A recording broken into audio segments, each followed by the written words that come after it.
Hi guys, sa day of my life as mayabang dahil ako'y papasok ng school at wala akong tulog. So 3 AM talaga ako naligo. And then, nag-toothbrush ako tapos naghilamos. So yung facial wash na ginagamit ko ay Korean brand Etude House. Kung nakikita nyo naman. So yan, mag-spray lang ako sa mukha ko ng serum. Hindi ako magamit ng toner.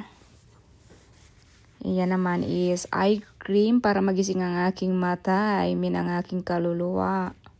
Yan, wag natin kalimutan guys, wag natin i-skip yung eye cream kasi is important talaga yan. And then yan naman yung moisturizer ko. Ginagamit for daytime para ma-moisturize ang aking mukha na dry. So, mukha ko na mukhang dried fish. Yun, pagkatapos nyan ay massage ko lang. Yung tools na yan ay malamig para magising ang aking kaluluwa dahil ako inaantok talaga niyan. Tamad ako pumasok ng school pero I have no choice.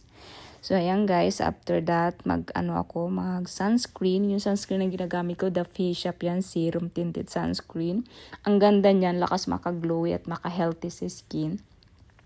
May skincare benefits na rin. At yan naman yung Misha ko na BB cream, naglagay lang ako ng a little bit kasi ayoko masyadong thick consistency. So, yan. Tapos, yan. Gamit lang ako ng sponge.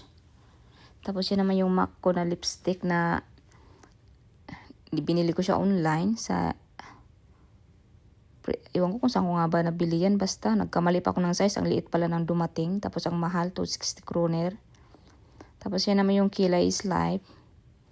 Pangkilay kung ginagamit yung Essence. Maganda yan guys. Order lang kayo sa online yan. 30 kroner lang yan. Pero maganda siya pag low budget ka.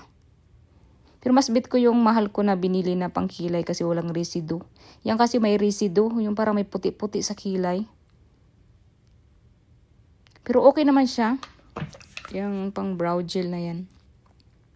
Tapos yan naman ginagamit ko ay translucent powder. Yung T-Fit ba yan? Na brand, Korean siya. Ang ganda kasi wala siyang color. Tapos yan namang balm.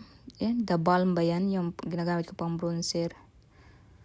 Maganda yan pang bronzer na yan kasi hindi lata. Tapos yan naman Misha na pang eyeshadow ko. Tapos yan yung pang bronzer ko. Ginagamit ko na rin pang eyeshadow kasi ano lang siya, natural yung color niya.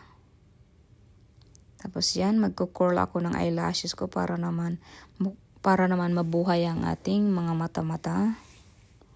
Ang hirap pala mag-get ready with me. Kaya nakukudos sa mga nagbablogger na matyaga sa ganito. Tapos yan naman, para gusto ko may pink-pink yung pisngi ko, gumamit ako ng Dior na blush on. Tapos yan namang Dior na highlighter. Para naman mag-shine-shine yung mga pisngi natin. Tapos the last one is yung lip gloss ko na Hira na black pink. Yan naman setting spray ng Dalba. First serum. So yan na guys. Yan na yung last guys. May iwanan ako ng